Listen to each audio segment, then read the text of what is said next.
మన తరానికి ఈ కృప వద్దా? దేవుని కోపానికి అడ్డుపడే రోషం భారం మనకొద్దా? మన తరములో దేవునికి కోపాన్ని రప్పించే భయంకర పాపాలు జరగడం లేదా? మన ప్రజలు నశించిపోవటం లేదా? మన మటుకు క్షేమంగా కూర్చున్నామా? ఇంకేం చేసి దేవుని కోపాన్ని ఉగ్రతను ఆపలేం?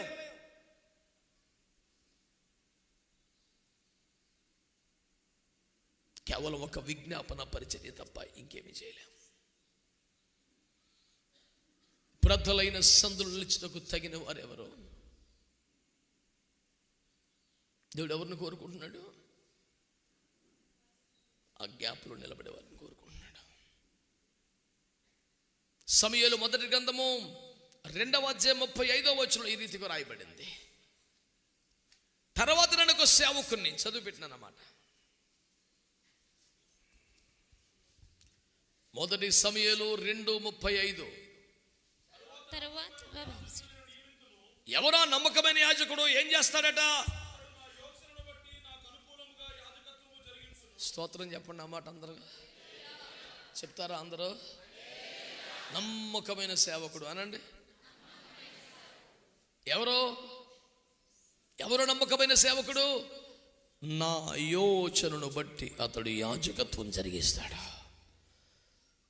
దేవుని యోచనను బట్టి, దేవుని ఆలోచనను బట్టి ఎవడైతే సేవ చేస్తాడో వాడు కావాలని దేవుడు కోరుకుంటున్నాడు. దేవునికి ఎవరు కావాలి? దేవుడు ఎవరిని కోరుకుంటున్నాడో ఈరోజు ప్రభు మనతో మాట్లాడుతున్నాడు. ఒకటి, బ్రద్దలైన సందులో నిలుచుటకు తగినవన్నీ కోరుకుంటున్నాడు. వేదికల మీద, లాభాల దగ్గర, సంరంభాల దగ్గర కాదు, ఏడ్చుటకు చోటు వెతికేవారిని దేవుడు కోరుకుంటున్నాడు. విజ్ఞాపన పరిచర్యలో దేవుని ఉగ్రతకు అడ్డుపడేవారిని దేవుడు కోరుకుంటున్నాడు. మొదటి విషయం. రెండో మాట, దేవుడు ఎవరిని కోరుకుంటున్నాడు? తన యోచనను బట్టి యాజకత్వం జరిగించే నమ్మకమైన సేవకుని కోరుతున్నాడు. మీరు అందరూ ఒకసారి ఆమేన్ అంటారా? ఎవరు కావాలంటే దేవునికి? సరిగ్గా చెప్పాలి, సగం సగం కాదు. తన యోచనను బట్టి యాజకత్వము జరిగించే నమ్మకమైన సేవకుడు. ఆమేన్ అనండి. దేవుని యోచన ప్రకారం అనగా దేవుని ఆలోచన ప్రకారం సేవ జరగాలి. 73వ కీర్తన 24వ వచనంలో ఏమని చెప్తున్నాడు వాక్యంలో? నీ ఆలోచన చొప్పున లేక నీ ఆలోచన చేత నన్ను నడిపించదు, తరువాత మహిమలో నన్ను. ఎవరు మహిమలోకి వస్తారు రేపొద్దున? ఏ సంఘం, ఏ సేవ, ఏ సేవకుడు, ఏ విశ్వాసి రేపటి మహిమలో నిలబడేది ఎవరో? ఎవరు బాగా ప్రసంగాలు చేశారో, ఎవరు బాగా పాటలు పాడారో, ఎవరు బాగా ఆర్గనైజ్ చేశారో కాదు. ఇవన్నీ మనుషులకే. దేవుడి దృష్టి, ఆయన కను దృష్టి ఎవరిని వెతుకుతుంది తెలుసా? నా యోచన చొప్పున. నీ ఆలోచన చొప్పున నడిపించదువు, తర్వాత మహిమలో చేర్చుకుందువు. మహిమలో చేర్చబడే వారందరూ దేవుని ఆలోచన చొప్పున చేసిన వారే. ఈ రోజున సేవలో, సేవ పేరు మీద, ఆత్మీయ కార్యక్రమాల పేరు మీద జరుగుతున్నవన్నీ దేవుని ఆలోచన ప్రకారమేనా? ఎన్నెన్ని పథకాలు, ఎన్నెన్ని విధానాలు, ఎన్నెన్ని కొత్త కొత్త కార్యక్రమాలు. ఎందుకు ఇలా చేస్తున్నారు? దేవుని ఆలోచనేనా? కాదు. స్వలాభం కోసం, పేరు ప్రఖ్యాతుల కోసం, ధనార్జన కోసం. చాలా ఏండ్ల క్రితం ఒక భక్తుడు పాట రాశాడు. అందులో అంటాడు, సర్వము విడచి సేవకు వచ్చానని చెప్పి విడచినదంతా సంపాదించ తలచి రకరకాల పేర్లతో పిచ్చి పనులు చేస్తున్నావు. బిలాము త్రోవలు ఉన్నావు, కయ్యేను మార్గములు ఉన్నావు, గెహాజీ పనులు చేస్తున్నావు, నీకు అది ప్రమాదం అని హెచ్చరిస్తూ ఒక అద్భుతమైన పాట రాశాడు. సంగమా, దేవుని ప్రజలారా, సేవకులారా, దేవుని ఆలోచన చొప్పున సేవ జరగాలి అనండి. రకరకాల స్కీములు, రకరకాల క్లబ్బులు, రకరకాల పథకాలు, రకరకాల ధనం పిండే వ్యవహారములు, వ్యక్తిగత ప్రతిష్టల కొరకైన ప్రాకులాటలు, పేరు కోసం పదవి వ్యామోహంతో హేరోదులా ప్రవర్తించే దారుణ పరిస్థితులు నేటి సంఘములో కనబడుతున్నాయి.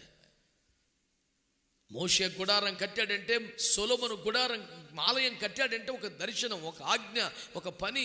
కానీ హేరోదు కట్టిన దేవాలయం దేవుని చిత్తములో ఏర్పాట్లు కాదు, పేరు కోసం, పదవి కోసం. ఇలా అయితే యూదులను రాజుగా పెట్టుకుంటారులే అనే తాపత్రయం కోసం. ఆకాశమందు ఆసీనుడు కూర్చున్నవాడు చూడడా, ఏమి చేయడా? సింహాసనం మీద ఉండగానే పురుగులు పడి చనిపోయాడు కదా. ఈ రోజున దేవుని సేవకునిగా మీ దృష్టికి తీసుకొస్తున్న విషయం, దేవుడు ఎవరిని కోరుకుంటున్నాడు? ప్రతిభ కలిగిన వారిని, వాక్చాతుర్యం కలిగిన వారిని, మేధస్సు కలిగిన వారిని, ధనం, జనం, కులం, బలం కలిగిన వారిని చెయ్యి కాదు. ఎవరు కావాలి దేవునికి? నా యోచన చొప్పున చేసేవాడు కావాలి. నమ్మకం అంటే ప్రతిరోజు 1 గంటకి నీ సన్నిధిలో ప్రార్థన చేస్తానని ప్రతిరోజు 1 గంటకు మోకరిస్తే అదేనా నమ్మకం? నెలకు 1 లక్ష రూపాయలు ఇస్తాను ప్రభు నమ్మకంగా, అదేనా నమ్మకం? నేను ఇమ్మన్నదేంటి, నేను రమ్మన్నదేంటి, నేను చేయమన్నదేంటి, నువ్వు చేసింది ఇది నా ఆలోచనేనా? ఎవరు నమ్మకమైన సేవకుడు? దేవుని యోచన చొప్పున. మీకు అర్థం కావడానికి సింపుల్గా ఒక్క బుక్కలో చెప్తాను.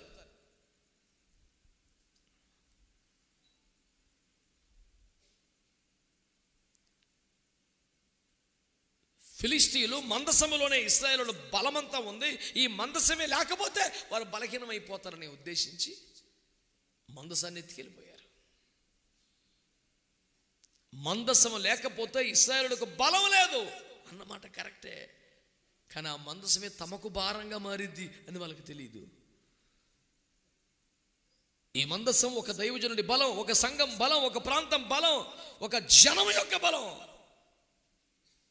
ఎత్తుకెళ్ళిపోతే నీకు భారం. పట్టుకెళ్ళక అర్థమైంది అడిగి, వామ్మో ఇన్ని జబ్బుల, ఇన్ని గడ్డల, ఇన్ని రోగాల, ఇన్ని అరిష్టాల, బాబోయ్ మనకొద్దు నాయన. వదిలించుకోవాలనుకున్నప్పుడు ఏం చేశారు? ఓ క్రొత్త బండి చేసి దాని మీద పెట్టి పంపించేశారు. కానీ దేవుని ఆలోచన ఏంటి? మందసమును యాజకుడు మోయాలి. ఇంత అద్భుతమైన దర్శనమును, గుడారమును, పరలోకముందున్న ఆలయ నమూనాను చూపించి కట్టించిన దేవుడు ఒక చక్కని రథమును సిద్ధం చేయించి దాని మీద పల్లకి మీద పెట్టి తోసుకెళ్ళిపోవచ్చు కదా. ఇన్ని ఎద్దులను, ఇన్ని జీవులను బలి అర్పణ కోరిన దేవుడు ఒక 2 ఎద్దులను దానికి కేటాయించచ్చుగా ఒక బండి కట్టి. సర్వలోకనాథున నిబంధన మందసమును యాజకులే మోయవలెను. ఎవరు పడితే వాళ్ళు, లేవీలు కూడా అందరూ మోయకూడదు, యాజకత్వంలో ఉన్నవాడే మోయాలి. ఎన్ని రూల్స్ పెట్టాడు. అయితే ఇవేమీ ఫిలిస్తీన్లకు తెలియదు కాబట్టి వాళ్ళు ఏం చేశారు? ఒక బండి తయారు చేసి దాన్ని పెట్టారు. ఇప్పుడు చెప్పండి, బండి మీద మందసం తేవటం సుఖంగా ఉంది, కానీ అది దేవుని ఆలోచనేనా? ఈ పని ఎవరు చేశారు? కాబట్టి ఓకే, వాళ్ళు దేవుని ఎరుగున వారు. కానీ దావీదు చేసింది ఏంటి మరి? నేనైతే అద్భుతమైన బంగ్లాలో ఉన్నాను, చక్కని నా పేరు మీద నగరమే కట్టుకున్నాను, కానీ దేవుని మందసం ఇంకా గుడారములో ఉన్నది. ఇది నాకు చాలా విచారకరము. నేను వెళ్ళి మందసం తీసుకొస్తానని ఎట్లాంటి ప్రోగ్రాం ఏర్పాటు చేశాడు? మళ్ళీ బండా. చిన్నప్పటి నుంచి కృపలో పెరిగిన వాడివి, రోజుకు 7 సార్లు ఆరాధన చేసేవాడివి, 3 సార్లు ప్రార్థన చేసేవాడివి, దివారాత్రులు వాక్యం చదివేవాడివి, దేవుని ఆత్మచేత నడిపించబడి భీకర యుద్ధములు చేసి విజయాలు సాధించిన వాడివి, హృదయానుసారిగా పేరుగాంచిన వాడివి. నీవు దేవుని ఆలోచన చొప్పున చేయాలా, ఫిలిస్తీయుల నమూనా చేయాలా? మాట్లాడరే. వాడబడుతున్న దైవజనులు, ప్రఖ్యాతి నొందిన దైవజనులు, అద్భుతమైన కార్యములకు కారకులుగా నిలబడుతున్న దైవజనులు అన్యజనుల నమూనాను పాటించాలా? లోకం చేసినట్టు చేయాలా? ఐగుప్తీయుల పద్ధతులు చేయాలా? ఫిలిస్తీయుల విధానాలను పాటించాలా? దేవుని మనసెరిగిన దైవజనుడిగా ఉపవాసములో, మోకాల మీద ప్రార్థనలో, వాక్య ప్రకారం ఏదైనా ఒక నడిపింపును పొంది చేయాలా? ఎంత విచారకరం ఇది! అయ్యో, అన్యజనులు చేసినట్లు నువ్వు చేస్తారా? దావీదో, నీవు ఫిలిస్తీయులు క్రమంలోకి వెళ్ళిపోవటం ఎలాగా? నీ పేరు చెప్తే ఫిలిస్తీయులు వెనులో వణుకుపడుతుంది. నీవు నిలబడ్డాక, గొల్యాతును చంపాక ఇశ్రాయేలుకి ఎదురొచ్చే ధైర్యం వాళ్ళు చేయట్లేదే. ఫిలిష్తీయుల పీచ మనచడానికి, ఫిలిష్తీయుల ప్రాబల్యం తగ్గించడానికి, ఇశ్రాయేలు ప్రజలకు ధైర్యమును క్షమమును కలిగించడానికి దేవుడు నిన్ను ఒక శిఖర సమానమైన స్థానం నిలబెట్టి వాడుకుంటున్నాడే. నీలాంటి వాడు ఫిలిష్తీయుల పంథాలో వెళ్ళడం ఏమిటి? నేటి సంఘం, నేటి దైవజనుడు అన్ని జనుల ఆచారములు చొప్పున చేయవచ్చునా? గట్టిగా నో చెప్పే ధైర్యం ఎవరికి రావటం లేదే. ఎందుకు రాజీ పడుతున్నావు? ఎందుకు భయపడుతున్నావు? ఎందుకు వెనకడిగేస్తున్నావు? రోషము కలిగిన దేవుని ప్రజగా నిలబడాలి. నేటి సంఘములో, నేటి సేవలో జరుగుతున్న కార్యక్రమాలు, చేపడుతున్న విధానాలన్నీ కూడా దేవుని ఆలోచన చొప్పునే జరుగుతున్నాయా? ఎన్నెన్ని మనుషుల పద్ధతులు, ఎన్నెన్ని మనుషుల ఆలోచనలు, ఎన్ని కొత్త కొత్త విధానాలు, ఎన్ని రకరకాల ప్రక్రియలు. చాలా దుఃఖకరం, చాలా వేదనకరం ఇది. ఎవడి మీదో బాధపడి ఏడ్చే అగత్యం, కర్మ మనకేముంది? దరిద్రం.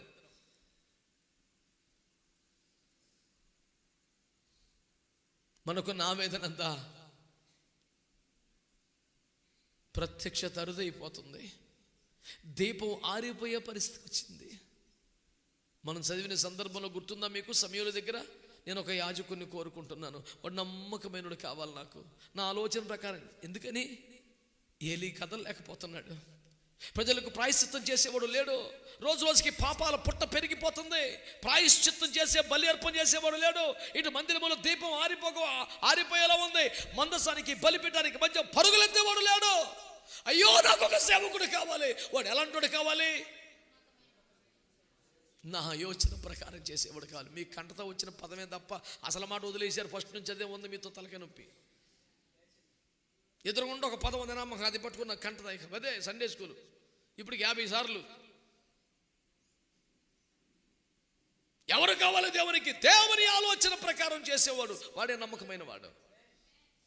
నా తెలియవద్దు, నా జ్ఞానం. మోషే చదువుకున్న వాడేగా, సకల శాస్త్రాల్లో ప్రావీణ్యత కలిగిన వాడేగా, రాకుమారుడిగా పెరిగిన వాడేగా, 40 ఏళ్ళు ప్యాలెస్లో బతికిన వాడేగా. ఒక్కోటి 60 ఇవ్వమంటే ఏలేడండి, తెలివితేటలు లేవా? ఇంజనీర్ని సంపాదించకుండా బోల్డ్ మంది కొంపలు కట్టేసుకుంటున్నారు. ఆ మాత్రం తెలివి లేదా మోషేకి? ఏ కర్ర వడలో ఆయన చెప్పాడు, ఏ గుడ్డ వడలో చెప్పాడు, ఏ దార వడలో చెప్పాడు, ఏ మేకొట్టాలో చెప్పాడు. మరీ అంత ఎందుకు ప్రభు? నేను చేస్తాను కదా, చెయ్యొద్దు. నీ తెలివి, ఐగుప్తు జ్ఞానం, లోక శాస్త్రమైన ప్రావీణ్యం నా సంఘంలోకి రాకూడదని దేవుడు కోరుకున్నాడు. కనీసం కిటికీ పెట్టిన వల్ల, ఒక వెంటిలేటర్ పెట్టిన వల్ల లోపటికి బయట వెలుగు రాకూడదు. ఈ దీప వృక్షపు కాంతిలోని సేవంతా జరగాలని కోరుకున్నాడు. దేవుని సేవలోనికి లోకపు వెలుగు రాకూడదు. దేవుని కార్యాల్లోనికి బయట జ్ఞానం రాకూడదు. ఒక్క మేకు కూడా సొంతంగా కొట్టకూడదు. దేవుని ఆలోచన చొప్పునే సమస్తం జరగాలి. ఈ దేవుని నియామకం, దేవుని క్రమం.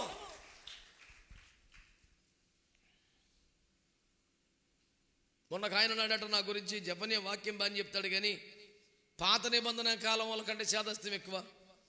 అతను కృపలో లేడు, ధర్మశాస్త్రంలోనే ఉన్నాడు. ఏంది నా కృప అంటే? ఇప్పుడు ఇష్టం వచ్చినట్టు చేయటమా? కృప అంటే ఏంటి? నీ ఇష్టానికి కొన్ని సవరణలు చేసుకోవడమా? కృప అంటే ఏంటి? అలా చెయ్యాలి కానీ ఎలా కూడా చేయొచ్చు అనుకోవడమా? భయం లేని తనం పేరు కృప కాదు. దేవునికి భయపడి సంపూర్ణంగా అప్పగించుకుంటేనే కృప దొరుకుద్ది. స్వచిత్తాన్ని చంపుకుంటేనే కృప దొరుకుద్ది. కృప అంటే తేరగా దొరికిన పారేసిన వస్తువు కాదు.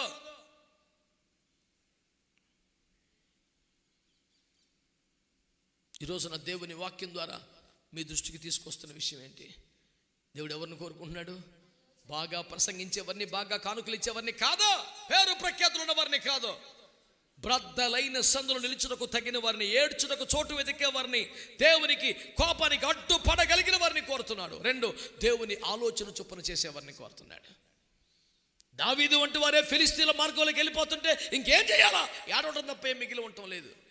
అతను బలాఢ్యుడు, అతడు సింహ వ్యాఘ్రములకు మించినవాడు, అతడు భీకర యుద్ధములు చేసినవాడు, దేశమునకు రక్షణ సాధించినవాడు. అలాంటోడే దేవుని హృదయానుసారి ఫిలిష్తీయుల ఆలోచనలు ఫాలో అవటం ఎంత దుఃఖం. మన బాధ్యత. 3 విషయాలు మీ ముందు పెట్టాలని పగలు నేను ఆశపడ్డాను.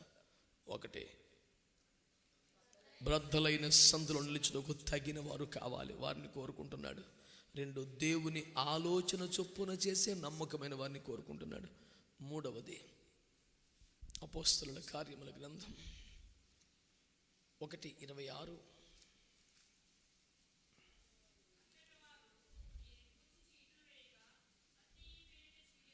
చాలా ఎవరి కోసం వేశారు చీటి? యూదా తన స్థానమును కోల్పోయి వెళ్ళిపోయాడు, తన చోటికి వెళ్ళిపోయాడు. ఆ అపోస్తలత్వములోను పరిచర్యలో నిలిచుటకు తగినవాడు కావాలి. సర్వలోకమునకు సువార్త ప్రకటించే బృహత్తరమైన సేవ, భూమి మీద మహిమ గల సంఘమును స్థాపించే బలమైన సేవ. ఇంత విశాల దర్శనం ఎంతమంది మీద పెట్టాడు? 12 మంది. అందులో ఒకడు వెళ్ళిపోయాడు. దేవుని రాజ్యమును నిర్మించే పని, దేవుని సేవ జరిగించే పని, దేవుని కార్యాలు జరిగించే పని, ఆ స్థానం మళ్ళీ భర్తీ చేయబడాలని పేతురు లక్షించి ప్రార్థన చేస్తున్నాడు. ఎవరు కావాలా చోట్లోడికి? దేవుడైతే రాత్రంతా సాయంత్రం 6 నుంచి ఉదయం 6 వరకు 12 గంటలు ప్రార్థన చేసి పొద్దున్న 6 గంటలకు వచ్చి ఒక 12 మందిని సెలెక్ట్ చేసుకున్నాడు. ఇప్పుడు ఆయన లేడు, వీడు వెళ్ళిపోయాడు. మరి ఆ స్థానం ఎలా? అందరూ ప్రార్థనలో కూర్చున్నారు. పేతురయ్య గారు ఏమన్నారు? చీటీ వేద్దామన్నాడు. చీటీ ఎవరి పేరు మీద వచ్చింది? మత్తయి పేరు మీద వచ్చింది. ఎందుకు మత్తయిని దేవుడు సెలెక్ట్ చేసుకున్నాడు? ఇప్పుడు చీటీ తన పేరున వచ్చింది కాబట్టి ఇది మనుషుల ఎంపిక కాదుగా, దేవుని ఎంపికే కదా. మరి దేవుడు ఎందుకు మత్తయిని ఎంపిక చేసుకున్నాడు? బాగా పాడతాడా, చమత్కారంగా వాయిస్తాడా, అద్భుతంగా ప్రసంగిస్తాడా, పేరు ప్రఖ్యాతులు కలిగి ప్రజల్లో అధికారంలో నెలవైన వాడా? What is the special quality in మత్తయి? What is the quality? ఒక్కటే 21వ వచనం చదవండి.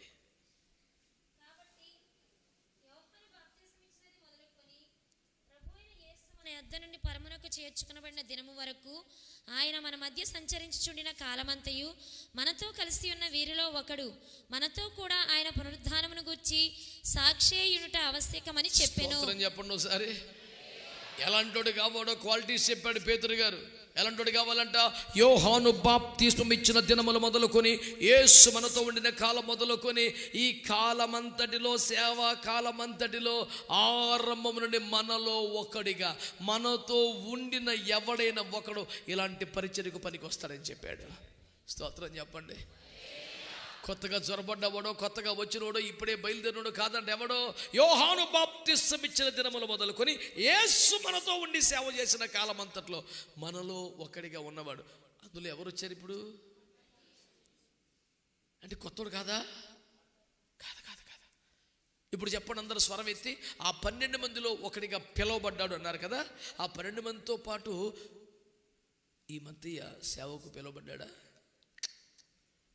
దేవుని చేత ఎంపిక చేయబడ్డ వారిలో ఉన్నాడా? విస్తారమైన పరిచర్యలో 3.5 సంవత్సరాల కాలంలో కనీసం 15,000 మందికి రొట్టెలు పంచిపెట్టిన సన్నివేశం ఉంది కదా. 5 రొట్టెల నుండి చేపల్ని కేవలం 12 మందే పంచాలంటాడు దేవుడు. మరి కొంచెం యూత్ రండిరా, తలకు చేయండిరా, ఇంతమందికి ఎప్పుడు అవుతుందిరా అనలేదు. మళ్ళీ అది కూడా బఫే సిస్టం కాదు, పంక్తులు తీరు కూర్చోబెట్టు, మీరే వడ్డించుడు, ఎవరికి ఛాన్స్ లేదు. ఈ 12 మందికి ఎంత యాతన! నువ్వు కూడా ఇలా చెయ్యి అన్నాడా? పిలవలేదు, ఏర్పరచుకోలేదు, ఎప్పుడు అతనికి ఒక అవకాశం ఇవ్వలేదు, చిన్న పరిచయం చేసే ఛాన్స్ ఇవ్వలేదు. కానీ ఆ దినం మొదలుకు నేటి వరకు వీళ్ళు వెనకాలే ఉన్నాడంట. ఎవరు? యోహాను బాప్తిస్మం ఇచ్చిన దినములో మొదలుకొని యేసు మనతో ఉన్న కాలం అంతట్లో మనలో ఒకడిగా మనతో ఉన్నవాడంట.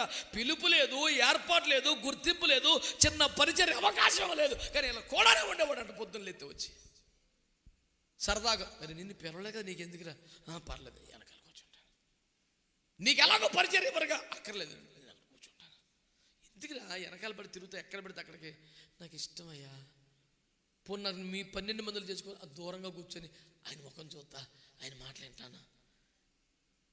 పిలవకపోయినా, గుర్తించకపోయినా, ఒక్కరోజు కూడా ఇంత పరిచయం ఇవ్వకపోయినా సంవత్సరములుగా మానక నమ్మకంగా వెంబడిస్తున్నాడే. ఒక రోజున అతడి 12 మందిలో ఒక అపోస్తలుడు అయిపోయాడు. కాస్త పాడగలిగేవాడు ఉంటే వాడికి 2 సార్లు చూస్తాడు, 3 సార్లు చూస్తాడు, పాటించాడు సరే, లేకపోతే మళ్ళీ కనపడ్డాడు. కాస్త 4 ముక్కలు చెప్పగలిగేవాడికి మైకి దొరికితే సరే, లేకపోతే ఇంకో కూటం చూసుకుంటాడు. వెళ్తున్నాం కానీ మాకు గుర్తింపు లేదండి. ఎవరు గుర్తించాలి మనల్ని? ఏమిటి పిచ్చి ప్రయత్నం?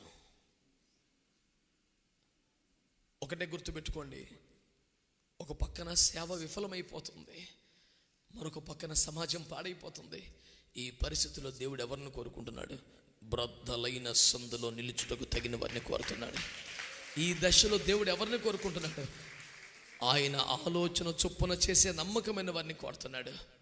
ఈ దశలో దేవుడు ఎవరిని కోరుకుంటున్నాడు? నమ్మకంగా ఏమీ ఆశించకుండా వెంబడించేవారిని కోరుతున్నాడు. ఏ కోటలో చూసినా, ఏ కొండ మీదకి వెళ్ళిన, ఏ సముద్రం ఎక్కడ చూసినా ఈడే కేకేశారా, పిలిచారా, ఏదైనా స్థానం ఇచ్చారా, ఒత్తడి వెనకాల కూర్చుంటాడు. ఈ రోజున నాకే గుర్తింపు వద్దయ్యా, నాకే వేదిక వద్దు, నా చేతికి మైక్ వద్దు, అసలు నాకు అవకాశం వద్దు, కానీ ఈ మహిమ కలిగిన సేవను వెంబడిస్తాను, ఈ పరిచయం వెంబడిస్తాను, నేను ఎక్కడో జనంలో కూర్చుంటాను. ఏ గుర్తింపును ఆశించకుండానే క్రమంగా వెంబడించలు ఎవరన్నా ఉన్నారా? దేవుడు వారిని కోరుకుంటున్నాడు. 3 వ్యక్తులు మీ ముందు పెట్టాను ఈ పూట. కారణం ఏంటి? సందర్భం ఏంటి? ఒక పక్కన సంఘం సేవ విఫలమైపోయింది, దాని ఫలితం సమాజం బొత్తిగా పాడైపోయింది. ఈ ఘోర పరిస్థితుల్లో దేవుని కోపం వచ్చి పడిపోయేలాగా ఉంది. దేవుని ఉగ్రత దేశం మీదకి వచ్చే ప్రమాదం ఉంది. ఆ ఉగ్రతను ఆపాలంటే ఎవరు కావాలి? దేవుడు ఎవరిని కోరుకుంటున్నాడు? బ్రద్దలైన సందులో నిలిచి దేవుని ఉగ్రతకు విజ్ఞాపన ప్రార్థన ద్వారా అడ్డుపడగలిగిన వారిని కోరుకుంటున్నాడు. 2, ఆయన ఆలోచనలు బట్టి యాజకత్వాన్ని జరిగించే నమ్మకం, తెలివి, జ్ఞానం, పథకాలు, లోకం ఏం పెట్టకుండా ఆయన ఆలోచన ప్రకారం చేసేవాడిని కోరుకుంటున్నాడు. 3, గుర్తింపు, ఘనత, అవకాశాలు దేన్ని కోరుకోకుండా నమ్మకంగా వెంబడించేవాడిని కోరుకుంటున్నాడు. ఈ 3 ఏ ఒక్క దాంట్లో నువ్వు సెట్ అవుతావేమో చూడు. నువ్వు దేవుని రాజ్యానికి అవసరం. ఈ 3 ఎక్కడ నిలబడటానికి నువ్వు పనికొస్తావేమో చూడు. నువ్వు దేవునికి కావాలి. అలాంటి వాళ్ళు ఒక్కడు నిలబడిన ఉగ్రత ఆగుద్ది, కృప దొరుకుద్దని వాక్యం చెప్తుంది. ఆ సమర్పణలోకి రాగలవా?